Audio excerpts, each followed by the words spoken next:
Welcome to Business and Society. Today we're going to have a very exciting program. We're going to be discussing right versus right, ethical challenges in philanthropy. And our distinguished guest is Michael Marsicano, Director of the Foundations of the Carolinas. And here is my colleague Dick Tenges in the Philosophy Department and the Ethics Center. And I happen to direct the Ethics Center over at UNC Charlotte, as you know. Michael, I have a lot of questions to ask you. I really, really do. And they're about for-profits, non-profits, foundations, how they get their money, what they use their money for, do they make good use of it, and so forth. But if most people are like I am, they probably have a hard time knowing what the difference is between a for-profit, non-profit, a foundation. For example, you know, for a long, long time, I thought non-profit organizations weren't supposed to make any money. But then I realized they wouldn't function very, very long without making any money. So could you please just explain some of those basic differences to our audience? Well, I'm delighted to be here with both of you to talk just about these areas. Most people know what for-profit businesses and corporations are, and they provide goods and services, the result of which is the owner or the shareholder reaps rewards of profit. The nonprofit sector is a little bit more murky in the eyes, I think, of the public.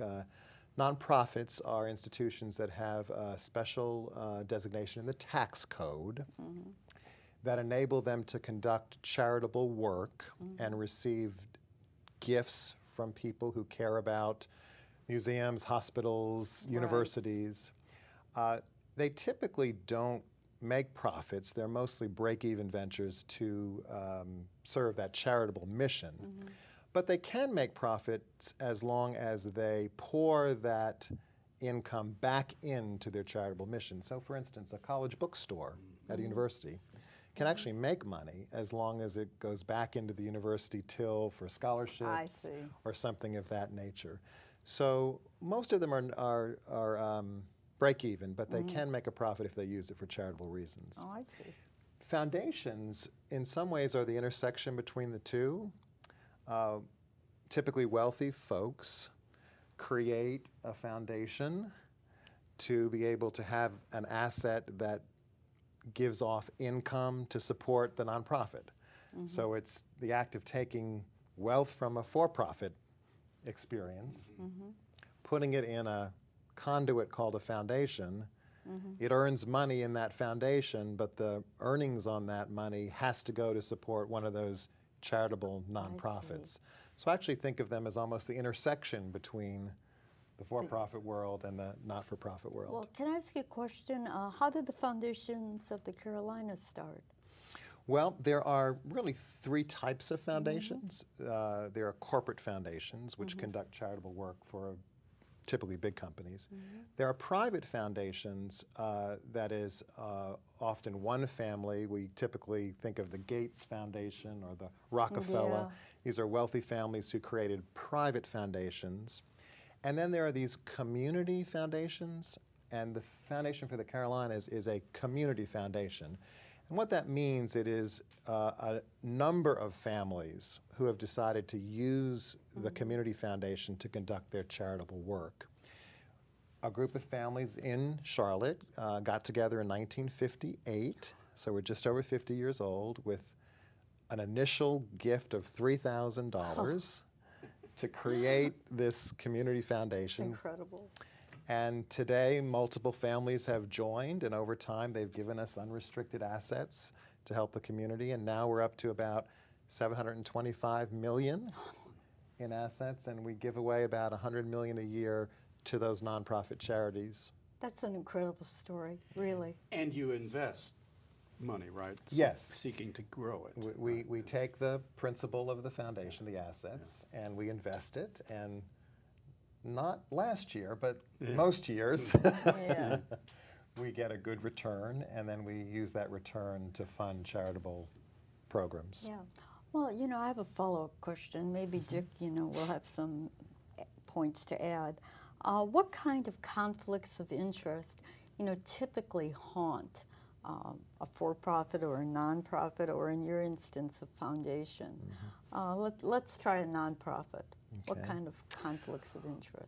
Well, your opening remarks were about the right versus right of ethics, and I think that most people think of ethics as right versus wrong. Right.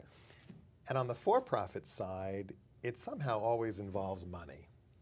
You know, someone does something wrong to try to earn more money for those owners or shareholders, and things go awry. Right. Well, the nonprofit sector doesn't really have a profit motive. Having said that, there have been some indiscretions in the nonprofit sector that do involve money. I was saying the other day, there's a foundation in Massachusetts that gave away $400,000 a year to charities, but paid a family member $1.2 million a year. And I'd say that's pretty much in the purview of right versus wrong. Yes. But typically, charitable organizations deal more with the right versus right issues. Just let me give you one example. If we have scholarship funds at the foundation, and we give away about $2 million a year for college scholarships. Some of those students come to UNC Charlotte. Right. But when you're trying to set up a scholarship fund, do you set it up for students who are needy? Right. Or do you set it up for students who are academically excellent regardless of need? Now that's kind of a right versus right. Both are good. Both accomplish great purposes. But you have to make a decision between usually two rights. And that can be somewhat difficult and challenging to do. Right. Dick, do you have Well, any? do you make that kind of decision at the foundation, or do your donors direct you as to how to use their? Yes and yes. That's what I thought. Right and right. Yes, Right yes. and right. We have many funds that are donor directed, and the donors make those decisions. If we think they are going in a direction that is an unethical direction, it's our job of our stewardship with their account to point that out to them. And we do that from time to time. Do you? But then there are unrestricted assets that the foundation board controls. Okay. And in that instance, they are calling the question of the right versus right circumstance. Well, Michael, what I really want to focus on for a while is, a couple of months ago, you came over to UNC for the 20th annual Barnard Seminar on ethics in the world of business, and you were the keynote speaker, and it was a great talk.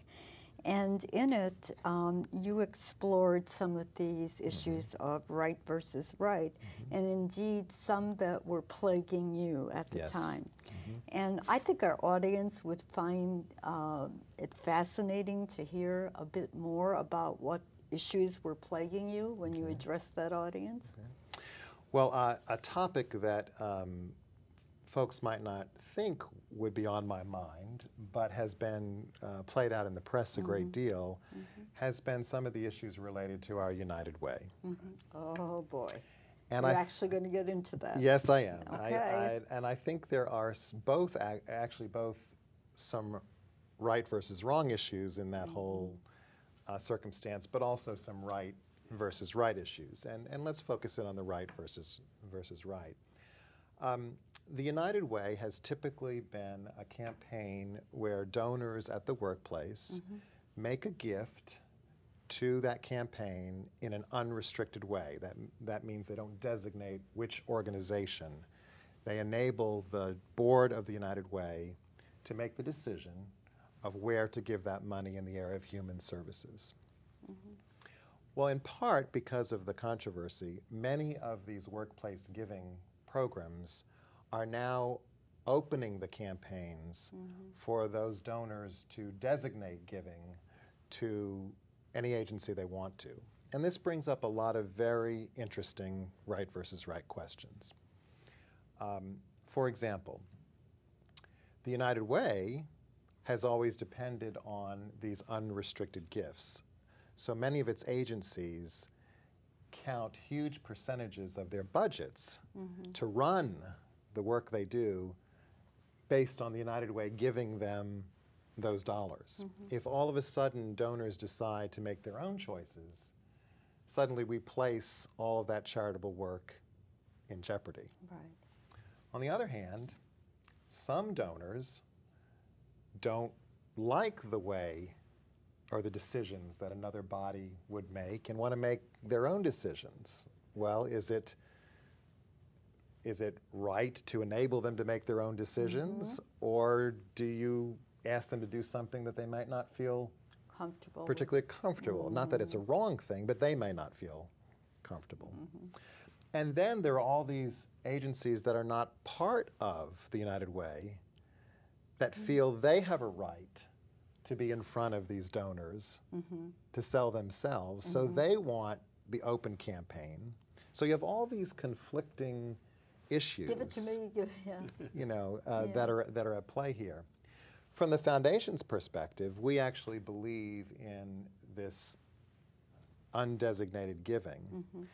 But if it's not going to play out that way, our question is, should we be one of those agencies They get the money. that gets the money from these campaigns? Yeah, well, I could see there might be a teeny bit of self-interest in Yes, there. and there would be. Yeah. As long as the campaign is unrestricted, we would never ask that folks give gifts to the foundation. But if the campaigns are going to be totally open, Well, then it becomes, Well, hey, here I am. here we are to assist as well. So that's a real right versus right conflict for us. Right, because it's all for the community's good and for people's benefit and welfare. There is no wrong answer here. No, There is no unethical answer. It's just how is the best way to get money to charities. Right. And, you know, to have some control or power over how much Charity X gets versus Charity Y, and maybe to have issues of equity or spreading Exactly. it out. You know, somebody's gotten a lot in the past, and now you're trying to give to someone whose pockets are empty. Exactly. Dick, do you have anything to add to that? Well, I was at that meeting as Meeting, well. I know you and were. Our discussion group was really concerned with the idea of limiting the choices, say, in the workplace environment. You know, so we thought it looks like, in a way, there's a trend toward designating. When There you, is. in the United Way campaign, the Arts and Science Council campaigns, a tendency or a move to more designation, which, I mean, it sounds great. Why can't I direct the Where few my money dollars that I'm goes. able to give to those things? And our discussion group was favoring the idea of freedom of choice, but we were deeply concerned with the results of that. Yes.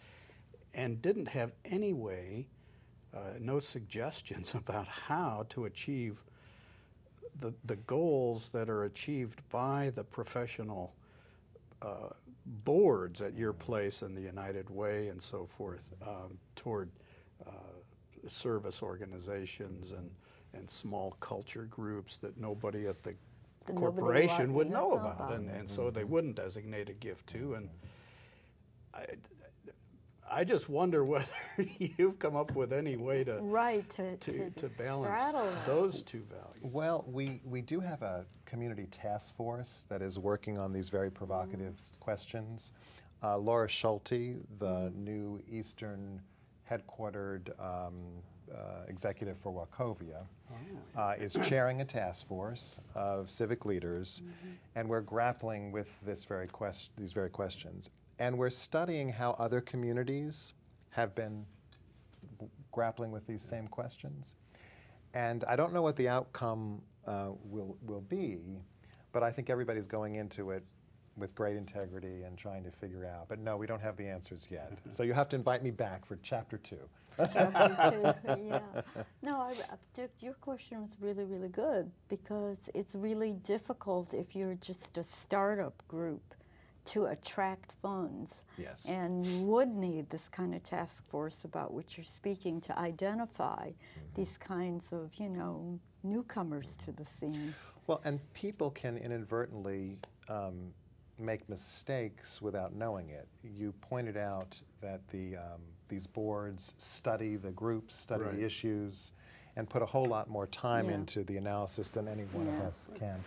I'll tell you, one time we had a donor who wanted to fund a hospice-like organization, and we actually did the research on it, and this organization was a for-profit entity.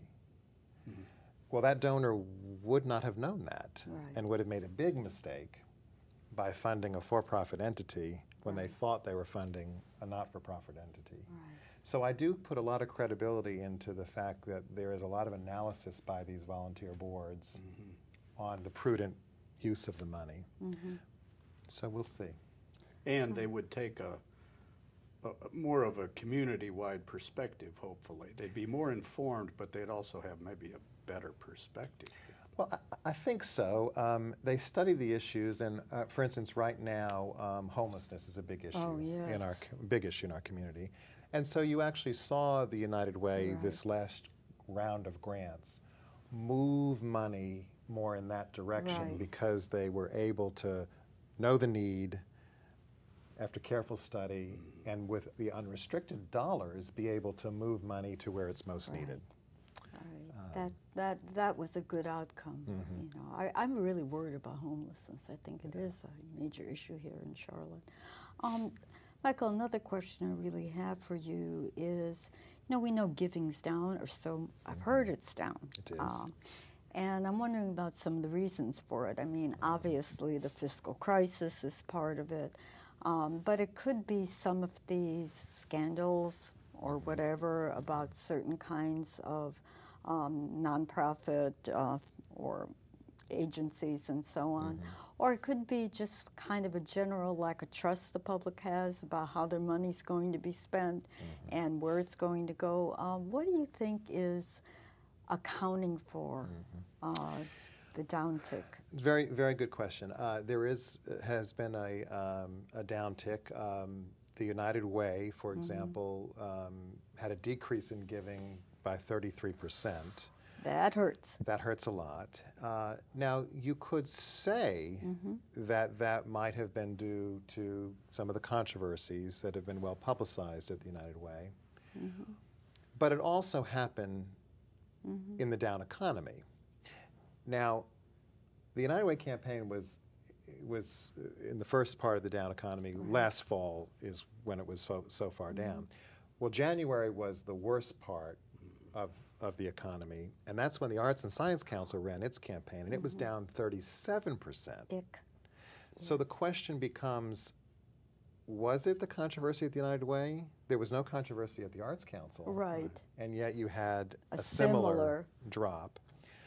I think it's probably a combination of these things, but I would give most of the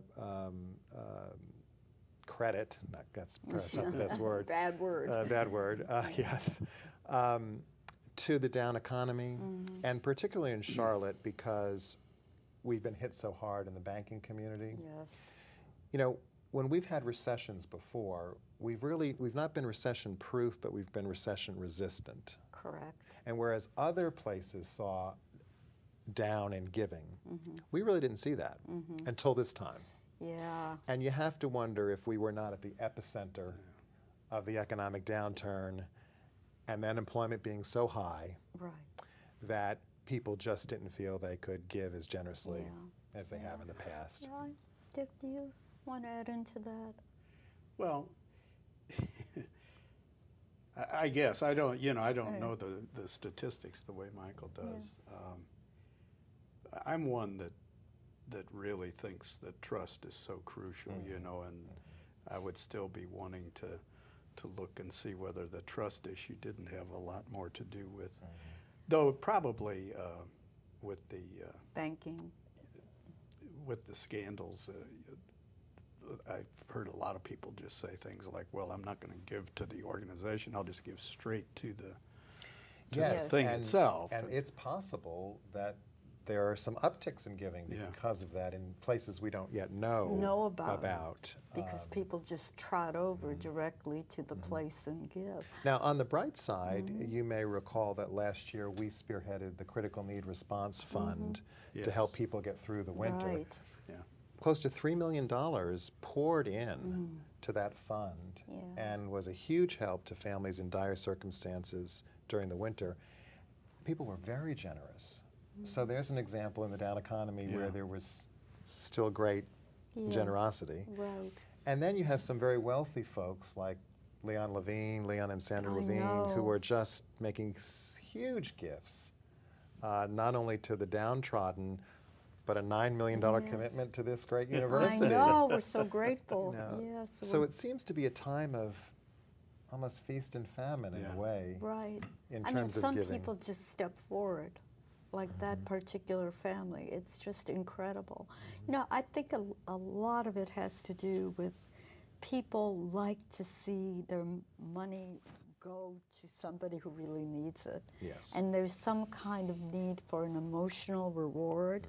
And sometimes, you know, especially if your finances are limited, you like to see that and feel good. I mean, giving is really about feeling good at some emotional level. It is. In fact, funds opened at the foundation, there's been an increase in scholarship funds.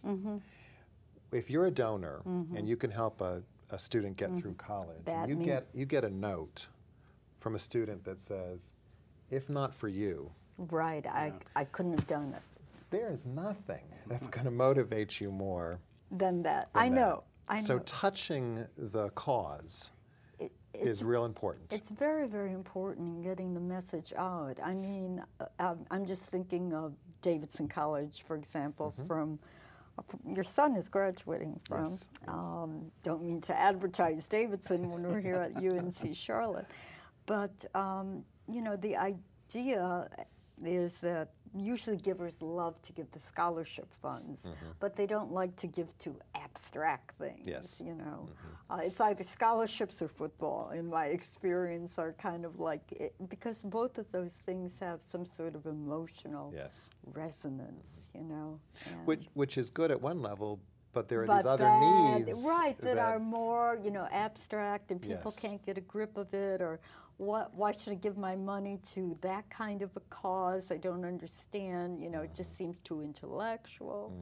Or why should I give it in an undesignated campaign and then not know concretely what, if anything, it did. It's sort of like giving to a blood bank and not knowing to whom it went. And it's, I mean, that's where, I mean, I think we do need those undesignated campaigns so that the professionals can make wiser allocations than all of the individuals themselves.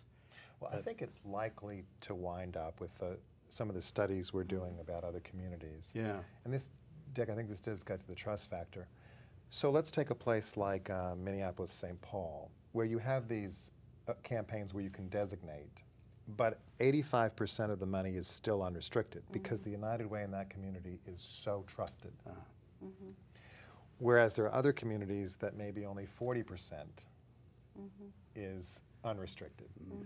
So I do think there is a trust factor here that comes into play.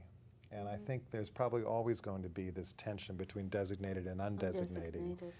And that's where I think the trust factor comes into play. Right. Michael, you know, we don't have much more time left. I'm wondering if you have any kind of message you really want to communicate to our audience at large, because quite a few folks watch this program, and I think it's important for you to get out whatever that message might be. Well, thank you for that opportunity. I'm very passionate about philanthropy and about giving. You've made a life out of it. It's been my career. And what I find is that a lot of folks don't really understand how great an American value this is of giving. You know, we look to government to take care of a lot of the needs of people. Sure. But when government, when we decide to give from our own pockets, our government responds in a really extraordinary way. It taxes us less. We get a tax deduction if we give to others. And that nowhere else in the world does that happen, and that's precious. That's our government saying that if you help other people, we trust your judgment more than our own. That's a very unique. And it's an extraordinary policy. And so I hope that people will understand that and that they will be generous, because it's the backbone of how our country works. Well, you know, that kind of comment is very, very meaningful to me, because I hadn't really thought about that. And it strikes me that that does say something about our way of life and how we do things here in America that we should be proud of. Very proud of. You know, and that there is a culture of giving. And I think over the world, you know, despite the fact that, yes, we have critics, and yes, we do things that are wrong and all of those things, I do think that we're generally known as a generous people in terms of trying to give aid and so forth. A lot of our gifts go abroad. Yes. Yeah, I think that's of great value too, and of course then people want photos or something like that. You know, Dick, do you find this to be a unique value? Well, I don't have the global perspective, but I certainly had never thought about the thought government about it quite the way Michael has put it, and it's very interesting. And it is really typically American, you know, the government saying, let the individual do it. I mean, that's democracy. It really is. It really is. And then it only happens when there's a board of directors who are volunteers who then decide how to spend the money that would have gone to the government. Right. Yeah, so it's actually adding to the democracy. We all can participate in the decision making. Right. Well, so Michael, we're really, really grateful to you for having come here today. Thank you. For having shared your thoughts, and for all the good work you have done in our community. You are precious to us too. Thank you. Thank you.